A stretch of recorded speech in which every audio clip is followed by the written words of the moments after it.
인사드리겠습니다. 안녕하세요.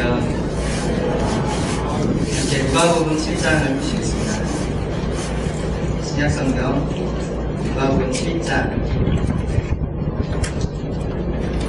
오늘 본문은 7장 1절부터 10절입니다.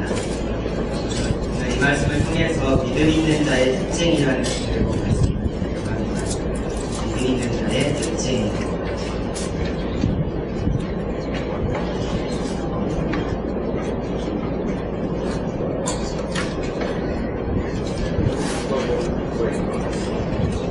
말씀을 준비하다 보면 항상 제목을 어떻게 정할까가 마지막에 남는 고민입니다.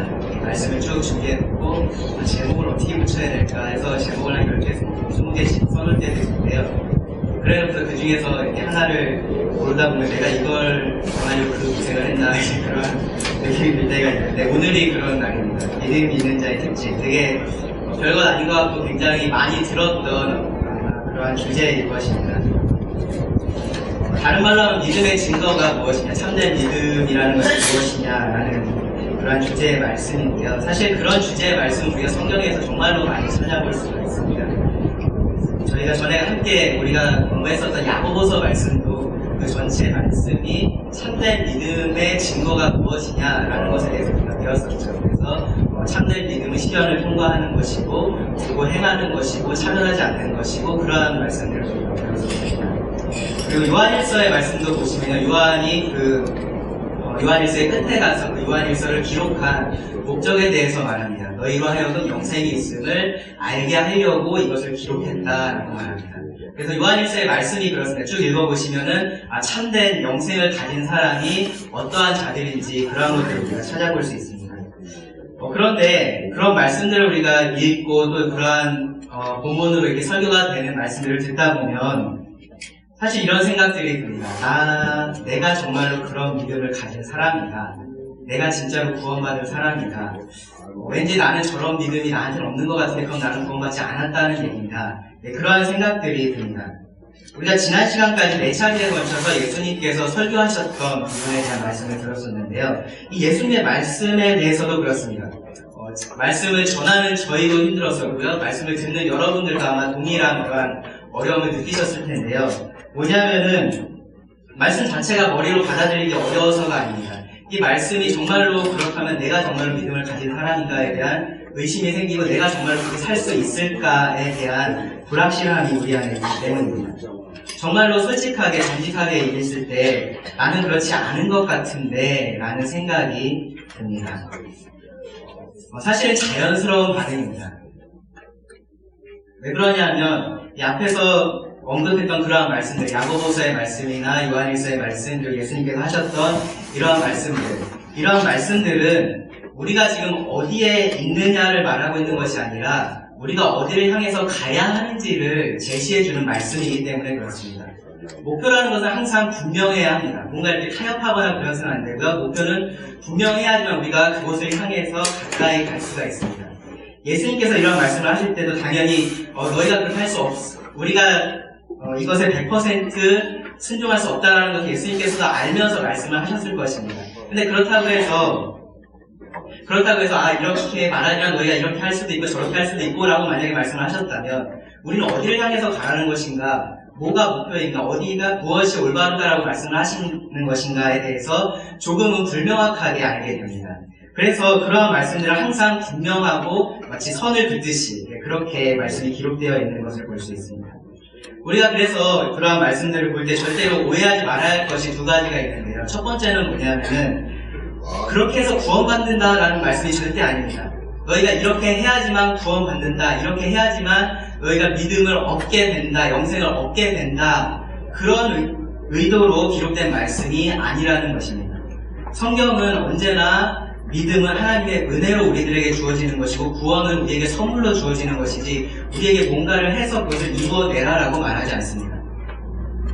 두 번째로요. 언제나 100% 그 기준에 완벽한 사람만이 구원받은 사람이다 라는 의미도 아닙니다. 그런 사람이 있을까요? 딱 한 사람 있었죠. 누굽니까?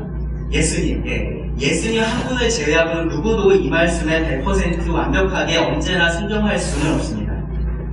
다만 이러한 말씀들은 우리들에게 무엇을 말해주냐면 우리가 어떠한 것이 올바른 것이 무엇이 하나님의 기준인지를 우리들에게 말해주고요. 우리들에게 그곳을 향해서 걸어가라라고 말하는 것입니다. 최소한 그곳을 바라보고 있어야 하고요. 그곳을 향해서 내가 가고 싶다라는 마음이 있는 것, 그것이 구원받은 사람들의 모습입니다. 믿음 있는 자들의 모습입니다. 오늘 우리가 누가복음 7장 말씀을 볼 텐데요. 이 말씀에 그러한 사람을 우리가 만날 수 있습니다. 예수님도 아니고 사도 바울도 아닙니다. 12명의 제자들 중에 한 사람도 아니고요. 이름조차 기록되어 있지 않은 한 이방인에 대한 이야기입니다. 그런데 이 사람이 정말로 실제로 믿음을 가진 사람이 어떠한 모습을 보이는지를 우리들에게 잘 보여줍니다. 저는 세 가지 특징을 말씀드리길 원하는데요. 첫 번째는 사랑의 행위가 있고요. 두 번째로는 겸손의 태도가 있고, 세 번째로는 믿음의 역사가 있습니다. 그 세 가지에 대해서 오늘 이 말씀을 통해서 같이 살펴보기를 원하는데요. 먼저 읽겠습니다. 7장 1절부터입니다. 1절부터 10절. 예수께서 모든 말씀을 백성에게 들려주시기를 마치신 후에 가버나움으로 들어가시니라. 어떤 백부장이 사랑하는 종이 병들어 죽게 되었더니 예수의 소문을 듣고 유대인의 장로 몇 사람을 예수께 보내어 오셔서 그 종을 구해주시기를 청한지라. 이에 그들이 예수께 나와 간절히 구하여 이르되 이 일을 하시는 것이 이 사람에게는 합당하니까. 그가 우리 민족을 사랑하고 또한 우리를 위하여 회당을 지었나이다 하니 예수께서 함께 가실새 이에 그 집이 멀지 아니하여 백부장이 벗들을 보내어 이르되 주여 수고하시지 마옵소서. 내 집에 들어오심을 나는 감당하지 못하겠나이다. 그러므로 내가 주께 나아가기도 감당하지 못할 줄을 알았나이다.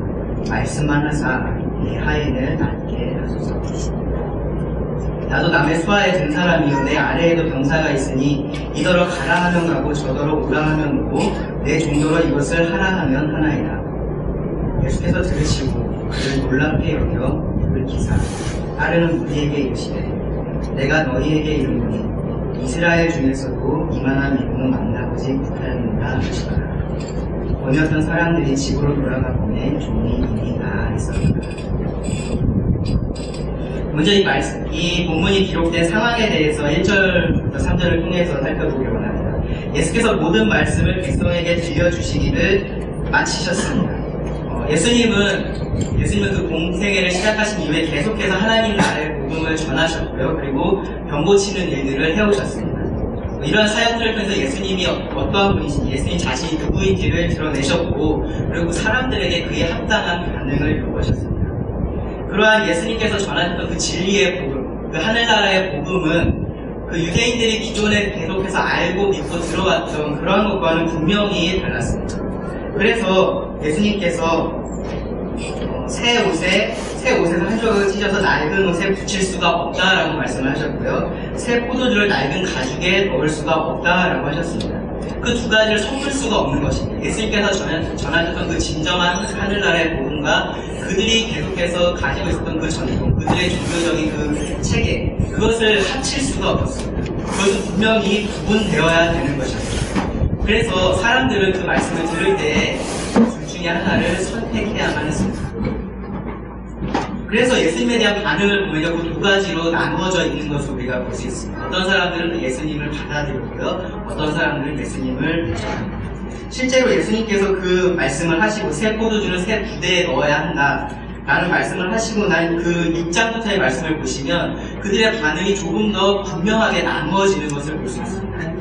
안식일 논쟁을 통해서 유대 종교 지도자들은 어떻게 결론을 내렸습니까? 이 예수를 우리가 죽여야겠다. 우리가 절대로 이 사람을 받아들일 수 없다라고 결론을 내렸습니다. 예수님에 대해서 완전히 거절하고 완전히 대적하기로 결정을 한 것입니다. 예수님께서는 어떻게 하셨습니까? 기도하러 산에 올라가셨다가 내려오셔서 12명의 제자들을 선택을 하셨습니다. 이제 이 유대의 종교 시스템을 개혁해서 그 안에서 뭔가를 새로 만들어갈 것이 아니라 이제 예수님은 이 12명의 제자들을 통해서 새로운 그런 하늘나라의 복음을, 새롭다라고 말씀드리긴 그런데요, 이미 그 전부터 있었던 건데 사람들이 오해하고 있었던 그 올바른 하늘나라의 복음을 전파하는 일을 시작을 하십니다. 그리고 나서 이제 많은 사람들이 모인 그 무리들 앞에서 예수님께서 하셨던 말씀이 6장 20절부터 49절까지의 말씀입니다. 예수님의 설교라고 말씀을 드릴 수 있는데요. 감히 또 제가 제목을 붙여보자면 참된 하나님 나라의 백성이라는 주제로 예수님께서 말씀을 하셨습니다. 그들은 낮아진 마음이 있는 사람들이었고요. 원수를 사랑하면서 또한 형제를 사랑하는 자들이었습니다. 그리고 열매 맺는 삶, 그런 삶을 사는 자들이 하늘나라의 올바른 백성이다, 참된 백성이다라고 예수님께서 말씀하십니다. 그리고 그 설교의 끝에서 예수님은 듣고 행하는 자가 참된 믿음을 가진 자, 참된 하늘나라의 백성이다라고 말씀하십니다. 그것이 예수님을 진정 주로 시인한 사람들의 특징입니다. 그래서 예수님께서 뭐라고 하셨냐면 너희는 나를 불러 주여 주여 하면서도 어찌하여 내가 말하는 것을 행하지 아니하느냐. 예수님을 주로 부르는 사람은 그 주인됨을 인정하고 그 권위를 인정하고 그것에 순종하는 자들이다라는 것이 예수님의 마지막 결론이었습니다. 그 모든 말씀을 예수님께서 여기 보시면 백성들에게 들려주셨다. 백성들에게 다 말씀을 해주셨습니다. 그러면 이제 이 사람들은 어떤 사람들이 된 겁니까? 들은 사람들이 된 거죠. 들은 사람들이 됐습니다. 이제 그에 합당한 반응을 보여야 합니다. 예수님을 주로 고백하면서 그분을 따르든지 아니면 그러지 않기로 결정하든지 둘 중에 하나를 선택해야 됐습니다. 그리고 오늘 말씀에서 우리는 그 예수님을 주여라고 주님이라고 고백하면서 따르는 한 사람, 참된 믿음을 가진 한 사람을 만나게 됩니다. 7장 1절에 뒤쪽에 보시면 예수님께서 그 모든 말씀을 들려주시길 마치신 후에 가버나움으로 들어가시니라. 어떤 백부장에 가버나움으로 가셨습니다. 그곳에 살던 한 백부장이 있었습니다. 가버나움이 어딘지 아시죠? 그 갈릴리 호수의 위쪽에 자리하고 있는 북쪽에 있는 곳입니다. 어업이 성행했던 곳이고요. 그리고 그 무역로가 통과하는 곳에 있었기 때문에 어느 정도 번성했던 그러한 도시입니다. 그래서 이 베드로도 보면은 원래는 다른 곳에 있었는데 이 가버나움으로 와서 그 어업하는 일을 계속해서 했었던 것을 우리가 볼 수 있고요. 그곳에 한 백부장이 있었습니다. 백부장, 100명의 군사를 거느린 사람입니다. 오늘날로 치면 우리나라 군대 체계로 하면 한 중대장 정도 될 것 같습니다. 그러한 사람이었고요. 이 백부장은 그리고 좀 뭐라 그럴까요? 부유한 편이었습니다. 그러니까 많은 봉급을 받는 그러한 부유한 사람이었는데, 그래서 여기 5절에도 보시면 이 사람이 회당을 지어줬다, 자기 돈으로 회당을 지어줬다라는 표현이 나옵니다. 그럴 정도로 부유한 사람입니다. 사회적으로나 경제적으로나 여러 면에서 부족할 것이 없는 사람입니다. 그런데 지금 이 사람에게, 이 상황에 있는 이 백부장에게 한 가지 문제가 있었습니다. 무엇이냐면 그 백부장의 사랑하는 종이 병들어 죽게 되었다라는 것입니다. 그의 사랑하는 종, 어린 종인데요. 그러니까 아주 어린 아이들이 이렇게 종의 역할을 하는 것들을 여러분들이 영화나 그런 데서 보셨을 텐데, 그 어린 종이 병들어서 죽게 된 것입니다. 마태 기록에 따르면은 중풍 때문에 그렇게 되었다라고 하는데요. 그러니까 우리가 중풍하면은 이렇게 나이가 있는 분들이 걸리시는 것 같은데, 사실은 그러니까 결국 몸에 어떤 마비가 오는 그러한 증상을 말합니다. 그래서 어떠한 병이 있었는지 모르겠지만 그것 때문에 이 종이 병들어서 죽게 된 아주 위중한 상황이었습니다. 근데 제가 이것이 이 백부장의 문제라고 말씀을 드렸는데, 사실 그 당시의 상황을 생각해 보면 아주 큰 문제는 아닙니다.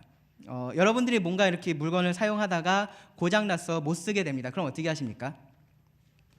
버리고 새 것을, 물론 이제 재주 좋으신 분들은 고쳐서 쓰시기도 하겠지만 굳이 그럴 필요가 없으면 그냥 버리고 새로 삽니다. 그 당시에 종의 신분이, 종의 개념이 그랬습니다. 그렇게 물건으로서 사람들이 취급을 했었기 때문에 얘가 잘 이렇게 하다가 병들어서 그러면 정말로 실제로 그냥 밖에다 내다 놔서 그냥 죽게 내버려 뒀던 그러한 경우들도 있었습니다. 그러니까 그렇게 하더라도 사람들에게 지탄받거나 어떻게 인간의 탈을 쓰고 저럴 수 있지? 그러한 말을 하지 않았던 시대입니다. 물론 주인들에 따라서 다릅니다. 어떤 주인들은 그렇게 하지 않았습니다. 여기 백부장이 그렇게 하지 않았던, 그러니까 그 종이지만 하나의 인격체로서, 인간으로서 대우했던 그러한 사람입니다. 종이 병들었을 때 그를 고치고자 하는 마음이 이 백부장에게 있었습니다. 그가 예수의 소문을 들었습니다. 예수님의 소문을 들었습니다. 3절에 보시면 예수의 소문을 듣고 라고 기록이 되어 있습니다. 이 가버나움은 예수님께서 정말로 많은 활동을 하셨던 곳입니다. 그곳에서 참 많은 이적들을 행하셨습니다. 뒤에 가서 보시면 예수님께서 이 가버나움 도시를 향해서 그런 말씀을 하시죠. 가버나움아 가버나움아 네가 어디까지 높아지겠느냐. 내가 소돔에서 했었던 그러한 일들을 내가 너희에게 했었던 그 일을 만약에 소돔에서 했었으면은 그들이 회개했을 거다라고 말씀을 하실 정도로 많은 이적을 행하셨던 곳이 이 가버나움입니다. 그러니까 그곳에 살았던 사람이니까 당연히 예수님에 대한 그런 많은 소식들을 들었을 것입니다. 듣지 않을 수가 없었겠죠. 그러면서 이분의 도움을 청하기로 이 백부장이 결심을 합니다. 그리고 유대의 장로 몇 사람을 예수님께 보내고요. 그리고 그 종을 구해달라고 청합니다. 백부장 자기가 직접 갈 수도 있었는데 직접 가지 않았습니다. 백부장이다 보니까 뭐 다른 사람을 보내서 뭔가 이렇게 말을 전하는 것이 익숙했기 때문이라고 생각할 수 있지만 그런 것은 아니었던 것 같습니다. 뒤에서도 우리가 알 수 있는 건데요. 이 사람은 이방인이었습니다. 그래서 이방인이기 때문에 혹시 유대인과의 그런 불편한 관계 때문에 그렇게 하지 않았을 수도 있습니다. 예. 어쩌면은 이 종의 상태가 너무 위중해서 언제라도 죽을지 모르니까 그 옆에서 계속해서 지키려고 그렇게 했을지도 모릅니다. 그런데 사실 그 여러 가지 이유들을 제치고 가장 궁극적인 이유가 하나 있습니다. 그것이 뒤에 가서 나옵니다. 뒤에서 설명을 드리겠습니다. 이 유대 장로들이 예수님 앞에 나왔습니다. 명령에 의해서 어쩔 수 없이 나왔던 것은 아니었습니다. 4절에 보시면 이들이 이 백부장을 위해서 간절히 말하는 것이 나오는데요.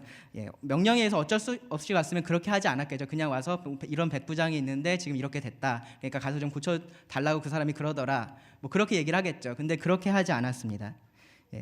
백부장의 요청에 따라서 예수님 앞에 나왔고요. 그를 위해서 간구했습니다. 지금 여기까지가 이 일이 벌어진 상황입니다. 그리고 이 이후의 말씀들을 보시면 이 등장인물들 사이에서의 그런 대화가 오고 가는데요. 그러니까 이야기의 속도가 천천히 진행되면서 뭔가 중요한 것이 거기에 기록이 되어 있습니다.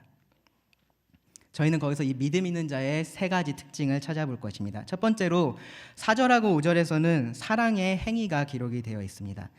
이 유대 장로들이 이제 나와서 예수님 앞에서 간절히 구하면서 말합니다. 4절에 보시면 이에 그들이 예수께 나와 간절히 구하여 이르되 이 유대 장로들이 예수님을 어떻게 생각했는지는 우리가 분명하게 알 수 없습니다. 이들은 그냥 어쩌면 우리가 알고 있었던 그 다른 유대 종교 지도자들과 같은 생각을 가지고 있었을지도 모릅니다. 그런데 이들은 이 백부장의 지금 사신이 되어서 혹은 메신저가 되어서 예수님 앞에 나와서 이 백부장의 요청을 전합니다. 근데 기계적으로 전하지 않습니다. 간절하게 구합니다. 이 백부장이 어떠한 사람인지를 강조하면서 이 사람의 청을 예수님께서 들어주셔야 합니다라고 말합니다. 이들의 표현에 따르면요, 이 백부장은 예수님께서 당연히 그렇게 해주셔야 마땅한 사람입니다. 거기 표현에 뭐라고 했냐면은 이 일을 하시는 것이 이 사람에게는 합당하니이다. 이 일을 예수님께서 하시는 것이, 이 백부장의 요청을 들어주시는 것이 이 사람에게는 합당한 것입니다. 당연한 것입니다. 라고 이 사람들이 말합니다.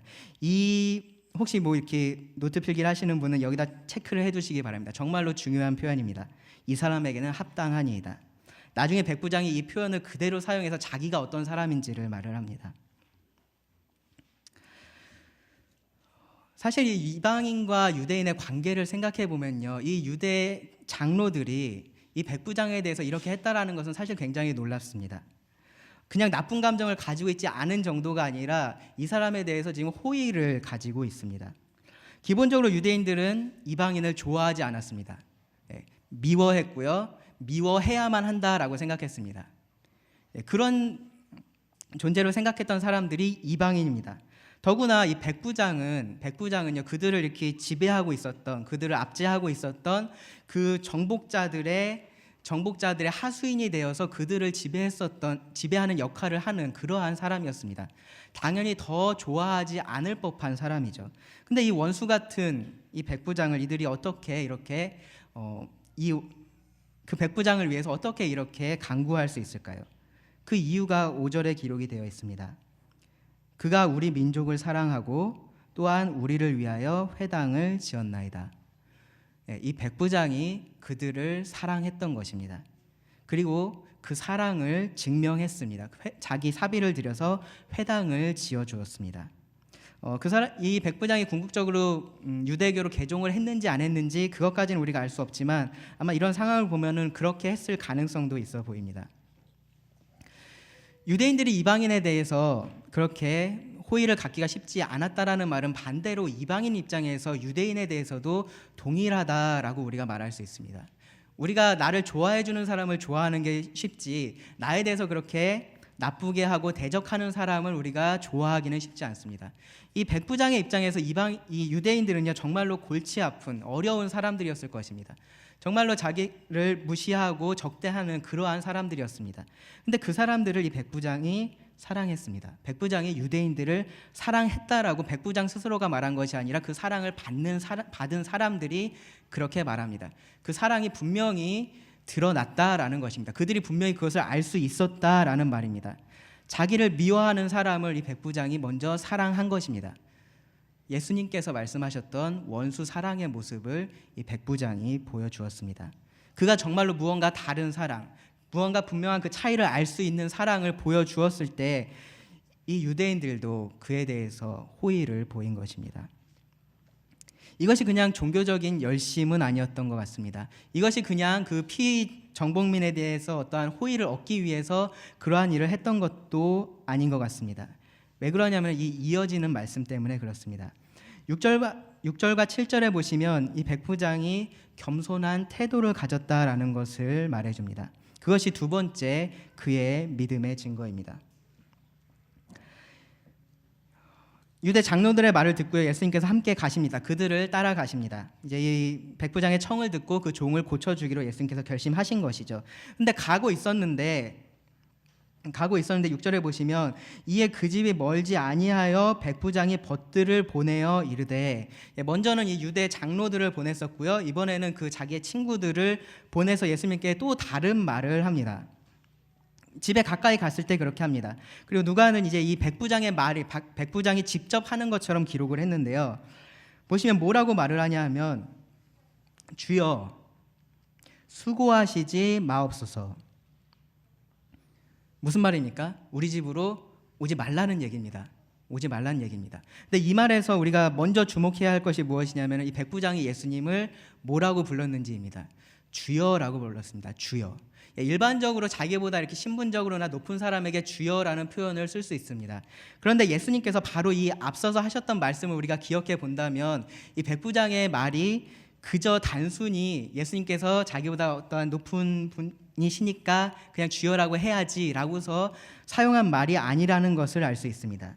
예수님을 주여라고 부르는 사람들은 예수님의 말씀을 듣고 행하는 자여야 한다라고 말씀하셨습니다. 즉 예수님을 진정한 주인으로 인정하고 있어야 한다라고 말씀을 하신 것입니다. 이 백부장이 그런 사람이었을까요? 조금 뒤에 알 수 있습니다. 수고하지 말고 집으로 오지 말라라고 말합니다. 이미 이 종이 죽었으니까 그럴까요? 그것도 아닙니다. 이 백부장의 말에서 우리는 이 사람이 그렇게 말한 두 가지 이유를 찾아볼 수가 있는데요. 첫 번째로 주여 수고하지 마옵소서 내 집에 들어오심을 나는 감당하지 못하겠나이다. 이것이 먼저 된 가장 큰 이유입니다. 주님께서 내 집에 들어오시는 것을 내가 감당할 수가 없습니다. 주님께서 제 집에 들어오시기에 저는 충분한 사람이 아닙니다. 주님께서 제 집으로 들어오실 만큼 제가 그렇게 대단한 사람이 아닙니다 라고 말하는 것입니다. 이게 이방인으로서 유대인인 예수님이 어떤 곤란한 상황에 빠질까 그런 것들을 지금 걱정하고 있는 게 아닙니다. 백부장은 지금 민족적인 차이를 생각하고 있지 않습니다. 그것보다 조금 더 근본적인 차이를 생각하고 있습니다. 그것보다 더 존재적인 차이를 생각하고 있습니다. 어떤 차이냐면 주인과 종의 차이입니다. 천지 만물의 주인과 그리고 그 권위 아래 있는 피조물의 차이입니다.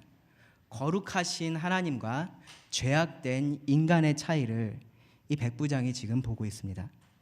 그래서 그 이어지는 말씀에 보시면 그러므로 내가 주께 나아가기도 감당하지 못할 줄을 알았나이다 라고 말합니다. 예수님께서 자기 집으로 오시는 것도 내가 감당할 수 없는 일이고 내가 당신 앞에 주님 앞에 나아가는 것도 저는 감당할 수 없습니다 라고 말합니다. 귀찮아서 그러는 것이 아닙니다. 다른 사람을 보내는 것이 익숙해서 그런 것이 아닙니다. 어쩌면 군인이기 때문에 자기보다 더 높은 사람에게 무언가를 청할 때는 자기가 직접 가야 된다라는 것을 오히려 더 잘 알고 있었을 것입니다. 그런데 지금 이 백부장의 말은 자기는 그것조차도 할 수 없는 사람이다라고 말하는 것입니다. 예수님과 자신의 그 차이를 생각할 때 감히 내가 그 예수님 앞에 나아갈 자격조차 없다라고 말하는 것입니다. 여기 두 번째로 백부장이 사용한 표현 감당하지 못할 줄을 알았나이다. 내가 주께 나아가기도 감당하지 못할 줄을 알았나이다. 이 표현이 앞에서 그 유대 장로들이 이 백부장에 대해서 이가 합당하다라고 말했었던 그 표현입니다. 동일한 표현을 사용합니다. 유대 장로들은요, 이 백부장이 예수님 앞에 합당하다라고 생각했었고요. 백부장은 자기 스스로에 대해서 합당하지 않다라고 생각하고 있었습니다. 예수님에게 요청을 하기는커녕 그 앞에 서는 것도 자신에게는 합당하지 않은 일이다라고 말하는 것입니다. 이런 비슷한 태도를 보였던 사람들이 몇 명 더 있습니다. 예수님의 능력을 맛봤던 베드로가 그랬습니다. 예수님의 비유에 나오는 그 아버지를 떠났다가 다시 아버지께로 돌아갔던 그 탕자가 그랬습니다. 성전에 올라가서 하나님에게 기도했었던 그 세리가 그랬습니다. 베드로는 밤새 물고기를 잡았는데 전혀 잡지 못했습니다. 그리고 예수님께서 오셨을 때 그 예수님의 말씀에 순종해서 물고기를 많이 잡았습니다. 그때 이 베드로가 무엇을 깨달았습니까? 이 예수님이 정말로 하나님이시다라는 것을 깨달았습니다. 그리고 무엇라고 말합니까? 주여 나를 떠나소서 나는 죄인입니다 라고 고백을 합니다. 아버지를 떠났다가 돌아갔던 그 탕자가 했었던 말을 기억하십니까? 저는 감히 아버지의 아들이라 칭함을 받는 것을 감당하지 못하겠습니다 라고 말했습니다. 성전에 올라가서 하나님께 기도했던 그 세리가 뭐라고 했습니까? 하나님 저를 불쌍히 여겨주십시오. 저는 죄인입니다 라고 고백을 했습니다. 우리가 이런 태도를 뭐라고 부릅니까? 겸손이라고 부릅니다. 이 겸손은요, 우리가 겸손에 대해서 생각하면 항상 낮아지는 것만을 생각하는데요. 그냥 무조건 나를 낮추기만 하는 것이 겸손은 아닙니다. 나는 안 됩니다. 나는 아닙니다. 라고만 말하는 것이 겸손은 아닙니다. 하나님이 어떤 분이신지 알기 때문에 그 앞에서 나를 보기 때문에 낮아지는 것, 그것이 겸손입니다. 여기 백부장이 그런 겸손을 가진 사람이었습니다. 자기가 지금 이 요청을 하고 있는 예수님이 어떠한 분이신지를 알고 있었습니다. 그렇기 때문에 그분이 나에게 오시는 것도 내가 감당할 수 없고 내가 그분 앞에 서는 것조차도 감당할 수 없다라고 말하는 것입니다. 예수님께서 말씀하셨던 그 마음이 낮아진 자, 마음이 겸손한 자가 바로 이 백부장입니다. 겸손의 태도가 믿음을 가진 자의 두 번째 특징입니다. 이제 세 번째 특징이 이어지는데요. 바로 믿음의 역사입니다. 바로 그 믿음을 통해서 역사하는 것이 세 번째 믿음의 특징입니다. 백부장의 겸손이 제가 그저 자기 비하가 아니라고 말씀을 드렸습니다. 뭔가를 그냥 포기하고 연약한 모습으로 사는 것이 아닙니다. 겸손은 믿음의 역사로 이어집니다. 여기 7절 말씀에 보시면요. 그러므로 내가 주께 나아가기도 감당하지 못할 줄을 알았나이다. 거기서 끝나지 않습니다. 말씀만 하사 내 하인을 낫게 하소서. 말씀만 하사. 사실 요 중간에 하지만이란 말이 빠져 있습니다. 저는 그렇습니다. 하지만 주님 말씀만 하사 내 하인을 낫게 해주십시오 라고 백부장이 말합니다. 자신을 낮춘다라고 하면서 하나님까지 같이 낮춰버리는 사람들이 있습니다. 주님 저는 못합니다. 안 됩니다. 제가 어떻게 그렇게 할 수 있습니까? 저는 그렇게 살 수 없습니다. 사람이 어떻게 그렇게 쉽게 변합니까? 안 됩니다. 그냥 이것으로 충분합니다. 구원받은 것만 해도 감사한데 여기서 제가 뭘 더 바라겠습니까? 하나님은 뭐라고 하십니까? 할 수 있다라고 하십니다. 하라고 하십니다. 할 수 있도록 돕겠다라고 하십니다. 하나님께서 그렇게 말씀하시는데 내가 안 된다라고 하는 것은 사실은요 교만의 다른 모습입니다. 여기 정말로 올바른 겸손의 태도를 가지고 있었던 백부장의 말을 보십시오. 감당하지 못하겠습니다 해서 끝나지 않습니다. 하지만으로 이어집니다. 앞서서 예로 들었던 그 다른 사람들을 한번 생각해 보면 베드로가 어떻게 했습니까? 주여 나를 떠나소서 나는 죄인입니다라고 하고 그 뒤로 예수님과 떨어져서 살았습니까? 그러지 않습니다. 예수님의 제자가 돼서 예수님을 계속해서 따라다녔습니다. 탕자는 어떻게 했습니까? 아버지의 아들이라 칭함을 내가 감당하지 못하겠습니다라고 하고 그곳에 머물러 있었습니까? 그러지 않습니다. 아버지를 찾아가서 그 은혜를 구했습니다.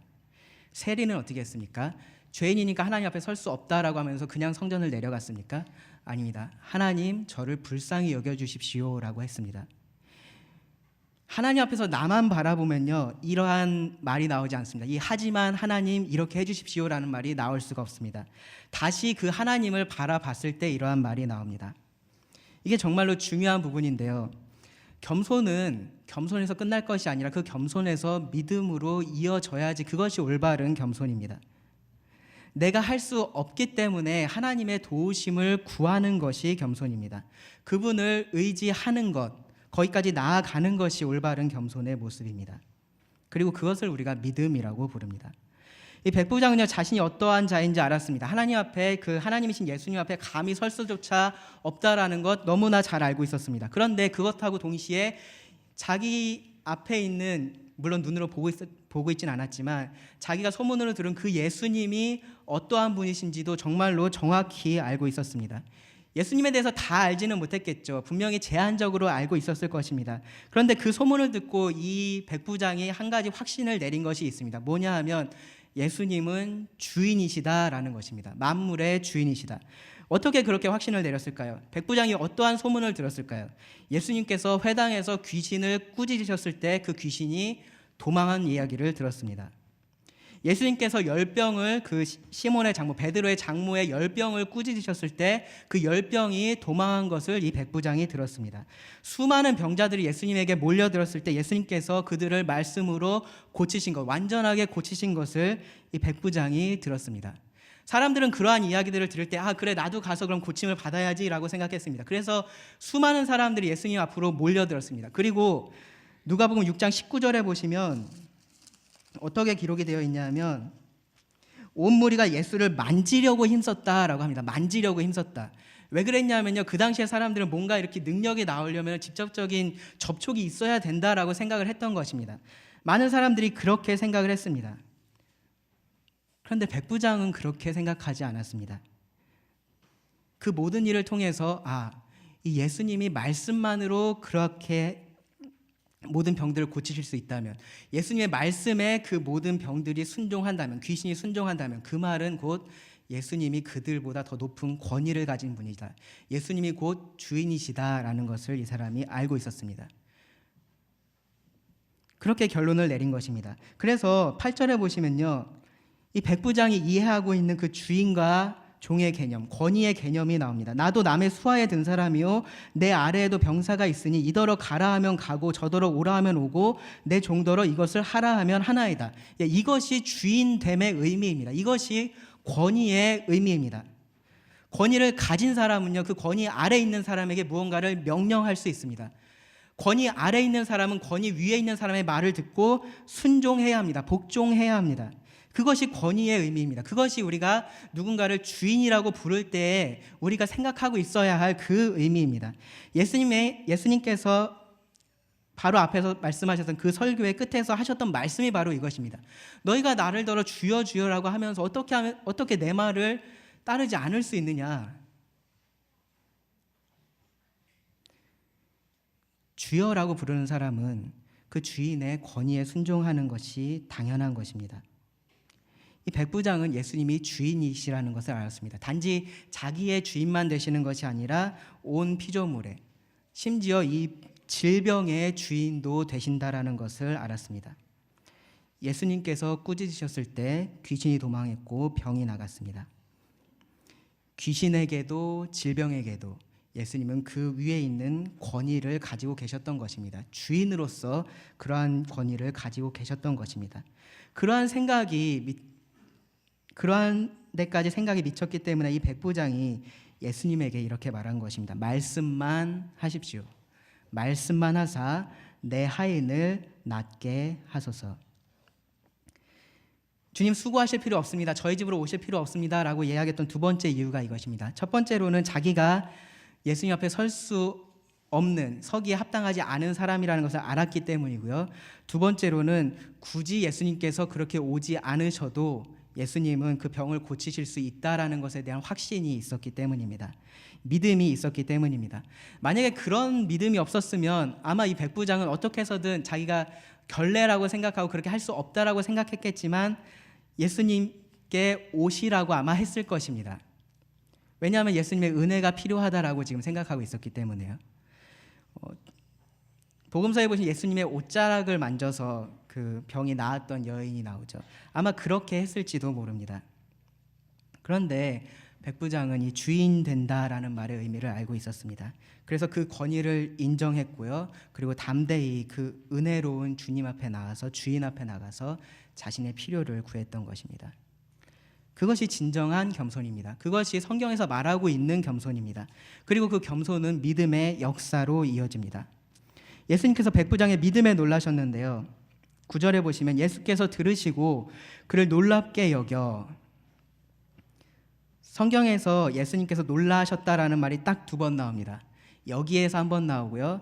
예수님께서 백성들의 믿음 없음에 대해서 놀라셨다라는 말이 한 번 더 나옵니다. 놀라셨습니다. 이 백부장의 믿음에 놀라셨습니다. 돌이키사 따르는 무리에게 이르시되 내가 너희에게 이르노니 이스라엘 중에서도 이만한 믿음은 만나보지 못하였노라 하시더라. 이 백부장이 회당을 짓고 사람들을 사랑하고 그것에 대해서 예수님께서 놀라지 않으셨습니다. 예수님께서 놀라셨던 것은요, 이 백부장의 겸손과 그리고 그에 따르는 이 믿음의 언어에 놀라셨습니다. 이미 하나님이 어떤 분이신지 구약 성경을 통해서 너무나 잘 알고 있었던 이스라엘 백성들 중에서는 이러한 믿음을 보여준 사람이 없었습니다. 그런데 이 이방인인 백부장이 예수님에 대한 소문을 듣고 예수님에 대해서 이러한 놀라운 믿음을 보여주고 있는 것입니다. 예수님께서 이 사람의 믿음을 칭찬하셨습니다. 그리고 10절에 보시면 결국 그 믿음이 어떠한 일을 이루어냈는지가 기록되어 있습니다. 보내었던 사람들이 집으로 돌아가 보매 종이 이미 나아 있었더라. 백부장의 입장에서는 사실 지금 우리는 이 말씀을 보고 있으니까 백부장과 예수님 사이에서 어떠한 일들이 막 일어난 것처럼 보이지만 사실은 백부장의 입장에서는 지금 집에 그냥 있었습니다. 그렇죠? 집에 있어서 사신들을 보내서 예수님에게 자신의 말만 하고 있었던 그러한 상황입니다. 실제로 예수님을 이 백부장이 결국 만났는지 안 만났는지조차 우리는 알 수 없습니다. 그런데 그 백부장이 이 예수님을 향해서 가지고 있었던 그 믿음 때문에 한 사람의 죽어가는 사람이 살아나는, 건강해지는 놀라운 일이 일어난 것입니다. 그의 믿음이 이렇게 놀랍게 역사했던 것입니다. 이 믿음 있는 자의 특징 세 가지를 말씀드렸습니다. 사랑의 행위가 있었고요, 겸손의 태도가 있었고, 믿음의 역사가 있었습니다. 혹시 지금까지 제가 말을 너무 빨리 해서 혹은 너무 오늘 피곤하셔서 제대로 말씀을 듣지 못하신 분들이 계시다면 지금부터 제가 하는 말을 잘 들으시기 바랍니다. 이것만 듣고 가셔도 괜찮습니다. 여러분들 꼭 기억하셔야 할 것이 있습니다. 뭐냐 하면요, 예수님께 나와서 그 예수님의 은혜를 구했던 이 유대 장로들과 백부장의 차이입니다. 그 차이가 사실은 믿음 있는 자와 믿음 없는 자의 근본적인 차이를 보여줍니다.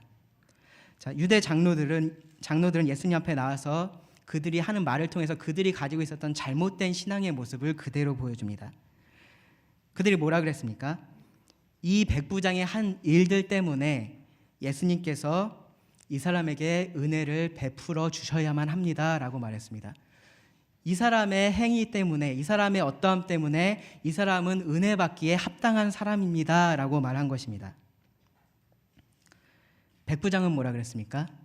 그렇지 않다라고 했습니다. 나는 합당하지 않다라고 말했습니다. 예수님께서 나에게 오시는 것도 나에게 합당하지 않고 내가 그 예수님 앞에 서는 것조차도 나는 합당하지 않다라고 말했습니다. 그러면서 동시에 예수님은 긍휼을 베푸시는 은혜로우신 능력의 하나님이시다라는 것도 알고 있었습니다. 그래서 이 사람은 겸손히 예수님의 도우심을 구했고요, 결국은 놀라운 믿음의 역사를 경험하게 되었습니다. 이것이 다릅니다. 믿음 있는 사람은요, 참된 믿음을 가진 사람은 은혜를 당연한 것으로 여기지 않습니다. 주님께서 베푸시는 긍휼을 내가 그것을 받아 마땅한 사람이다 라고 생각하지 않습니다. 우리가 이 부분에 대해서는 누가복음 7장 끝에 대해서 아마 한 번 더 자세하게 배우게 될 텐데요. 그것이 참된 믿음을 가진 자의 가장 근본적인 차이입니다. 하나님께서 주시는 그 복을 누리기에 내가 합당한 사람이라고 생각하지 않는 것입니다. 왜 그러냐 하면 내가 누군지 알기 때문입니다. 그리고 그 은혜를 주시는 하나님이 어떠한 분이신지 알기 때문입니다. 나 혼자 할 수 있다고 교만하지도 않고요. 나는 결국은 아무것도 달라지지 않는다라고 하면서 포기하지도 않습니다. 그것이 올바른 믿음을 가진 자의 제대로 된 모습입니다. 이 믿음의 역사, 그 시작에 있는 것이 올바른 겸손입니다. 이 겸손에 대해서 생각해 보면서요, 죄의 시작에 교만이 있었다라는 생각이 들었습니다. 죄가 처음 시작될 때 사탄이 하나님과 같이 되려고 했었습니다. 인간이 처음 타락할 때도 사탄이 너희가 그렇게 하는 날엔 하나님과 같이 될 거다라고 거짓말을 했습니다. 죄의 시작에 교만이 있었습니다. 결국 그 교만을 꺾고 하나님 앞에 겸손히 나오는 것이 이 놀라운 믿음을 우리가 경험하게 되는 길입니다. 우리가 하나님을 섬기는 삶에 대해서 신앙생활이다 혹은 믿음 생활이다라는 표현을 씁니다. 왜냐하면 우리가 눈에 보이지 않는 것을 보는 것처럼 그렇게 살아가기 때문입니다. 그런데 그 믿음의 시작에 있는 것이 바로 이 겸손입니다. 그 믿음을 계속해서 자라가게 하는 것, 성장하게 하는 것 또한 겸손입니다. 우리 안에 있는 교만은 그것과 정반대의 일을 합니다. 구원받은 사람이나 구원받지 않은 사람이나 마찬가지입니다. 겸손하지 않고 구원받을 수 없습니다. 하나님은 교만한 자를 물리치시고 겸손한 자에게 은혜를 주신다라고 말씀하십니다. 내가 겸손하지 않으면, 내가 할 수 없다라는 것을 인정하지 않으면 하나님의 도우심이 필요 없습니다. 하나님이 하실 수 있다라는 것을 내가 인정하지 않으면 굳이 믿음이라는 것도 필요하지 않습니다. 정말로 믿고자 한다면요, 내가 정말로 구원받고자 한다면 그 하나님이 어떤 분이신지, 그리고 내가 어떤 자인지를 분명히 알아야 합니다. 겸손하지 않고 믿음이 자랄 수 없습니다. 겸손하지 않은 사람이 주님을 닮아갈 수 없습니다. 저 사람은 참 교만한 것만 빼면 예수님을 참 닮았어, 참 교만한 것만 빼면 참 좋은 사람이야 라고 말할 수 있는 사람이 있을까요? 저는 그렇지 않다라고 생각합니다. 여러분, 신앙생활을 해가면 해갈수록 어떤 생각이 드십니까? 내가 전보다 지금 되게 많이 의로워진 것 같아. 한 10년 전하고 비교해보니까 나 지금 정말 많이 의로워졌어. 내가 어떻게 이렇게 주님의 모습을 잘 닮아가지? 그러한 생각이 드십니까? 아니면 나는 어떻게 이렇게 죄인일까라는 생각이 더 많이 드십니까? 나는 참 죄인이구나라는 생각이 더 많이 드는 것이 정상입니다. 내가 주님을 더 닮아가지 못해서 그런 것이 아니고요, 점점점 그 주님을 알아가고 나에 대해서 보게 되면서 자연스럽게 그러한 생각들이 드는 것입니다. 그런데 거기서 멈춰 있다면, 그냥 나는 참 죄인이야 에서 그냥 멈춰 있다면 그것은 올바른 겸손의 모습이 아니고요, 올바른 믿음의 모습이 아닙니다. 거기서 더 나아가야 됩니다. 여기 백부장이 그랬었던 것처럼 저는 그렇게 합당하지 않습니다. 그런데 주님 말씀만 하셔서 이렇게 하십시오. 하나님에 대해서 우리가 안다면 그냥 할 수 없다라는 데서 멈춰서는 안 됩니다. 하나님께서 그래 나는 죄인이지, 나는 이런 사람이야, 그런데 그런 나를 하나님께서 구원하셔서 당신을 위해서 살게 하셨지에까지 우리의 생각이 미쳐야 합니다. 그 하나님은 사람을 변화시키시는 분이시다라는 것을 우리가 알아야 합니다. 그 하나님에 대한 믿음으로 더 나아가야 합니다. 그것이 믿음을 가진 사람의 정말로 올바른 모습입니다. 때로는 성경을 읽으면서요, 이런 예수님의 설교 말씀을 들으면서 좌절하게 될지도 모릅니다. 이건 내가 할 수 있는 게 아니야 라는 생각이 들지 모릅니다. 그런데요, 그때 이 생각을 해보시기 바랍니다. 그래서 하나님이 우리를 구원하셨습니다.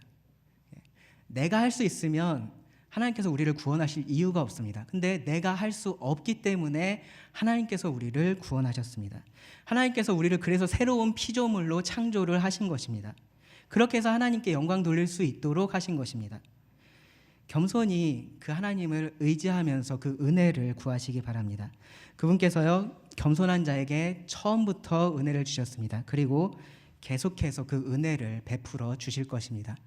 기도하시고 말씀을 줄이겠습니다.